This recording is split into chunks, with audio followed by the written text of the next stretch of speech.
What if I told you that Dracula's grandfather once stood up to one of the strongest rulers in the entire world, and instead of being crushed, he embarrassed him? Not with magic. Not with monsters. Not with a giant army. But with smart thinking. And by the end of this story, you're going to see how a small country survived against a massive empire, and why this real-life story is just as intense as any legend about Dracula. Let's travel back more than 600 years. At that time, there was a huge empire called the Ottoman Empire. It was powerful, organized, and growing fast. Imagine a giant wave rolling across the land, swallowing cities one by one. That's what it felt like to live near the Ottomans. Their leader was Sultan Bayezid I. People called him the Thunderbolt. That nickname wasn't for fun. It meant he moved fast, attacked quickly, and didn't give his enemies time to prepare.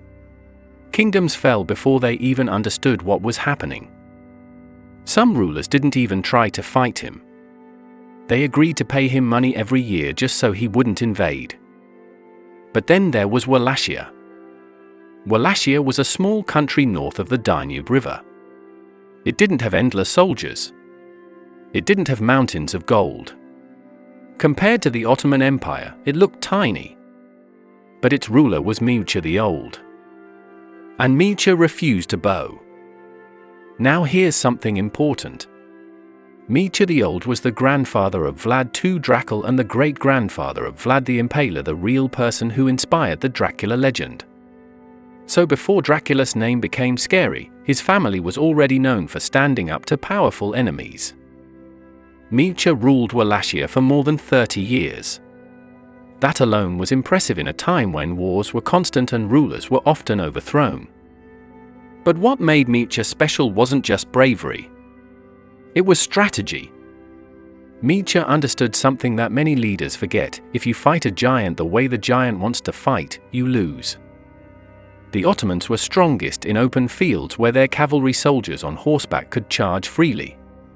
They were organized and powerful in large battles. So Mircea decided not to give them what they wanted. Instead of waiting for the Ottomans to invade, he crossed the Danube River and launched surprise attacks first. Think of it like poking a sleeping lion and running away before it can swipe you. He attacked supply lines. He disrupted their movement. He made them uncomfortable. This made Bayezid angry.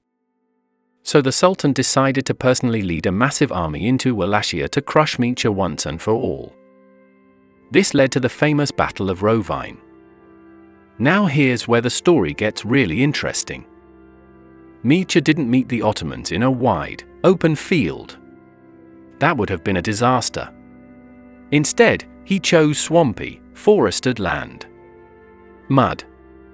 Trees. Tight spaces. Imagine trying to ride a fast horse through a swamp. It's slow. Slippery. Confusing. That's exactly what happened to the Ottoman army. Their horses struggled. Their soldiers couldn't move easily. Everything became chaotic. But Mircea's troops knew the land. They moved through the forest quickly. They attacked suddenly and disappeared just as fast. It was like fighting shadows. Instead of one huge clash, the battle became messy and unpredictable. The Ottomans expected an easy victory. Instead, they found themselves stuck, frustrated, and unable to fully defeat this smaller force. Even though the Ottomans remained powerful, they failed to completely crush Wallachia.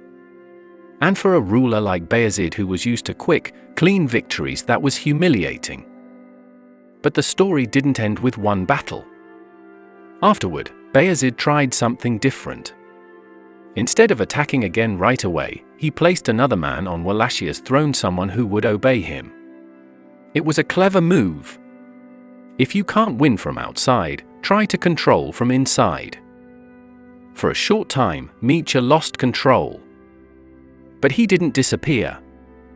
He made alliances with powerful neighbors like Hungary. He waited patiently. He watched. And then something completely unexpected happened. In 1402, far away in Anatolia, Sultan Bayezid faced another powerful conqueror named Timur. In a massive battle, Bayezid was defeated and captured. The unstoppable thunderbolt had been struck down. The Ottoman Empire fell into chaos. Different princes fought each other for control. It was like a giant machine suddenly breaking into pieces. And Mircea saw his chance. He regained control of Wallachia. But here's what makes this story even more impressive. Mircea didn't rush into reckless revenge. He didn't try to destroy the Ottomans completely. He understood that the empire was still dangerous. So he played carefully. He supported certain Ottoman princes when it benefited him. He negotiated when necessary. He stepped back when needed. It was like balancing on a tightrope. He wasn't trying to be the strongest. He was trying to survive. And he succeeded.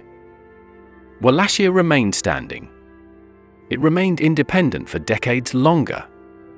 And that survival shaped the future of the region. Mircea showed that you don't need to overpower your enemy to win. Sometimes, you just need to outthink them. This mindset became part of his family's legacy. His grandson, Vlad II Dracula, joined the Order of the Dragon, a group dedicated to defending against Ottoman expansion. His great-grandson, Vlad the Impaler, would later use surprise attacks, fear tactics, and clever strategies against the Ottomans.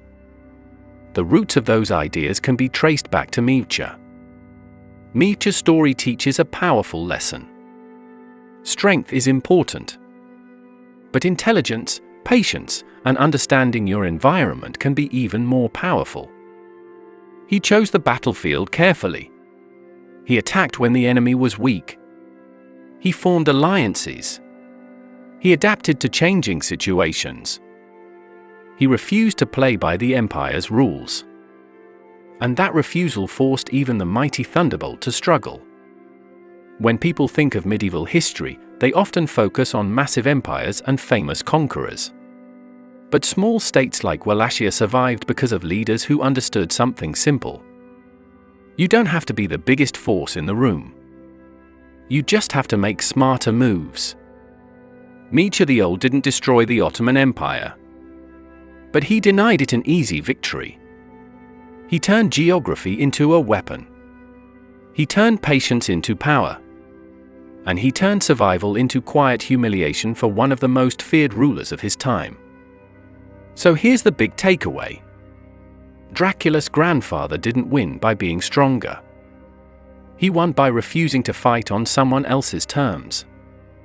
And sometimes, the smartest move you can make is changing the game itself. If you enjoyed this deep dive into one of history's most underrated rulers, you'll definitely want to check out the next video about how Vlad the Impaler used fear as a weapon against his enemies.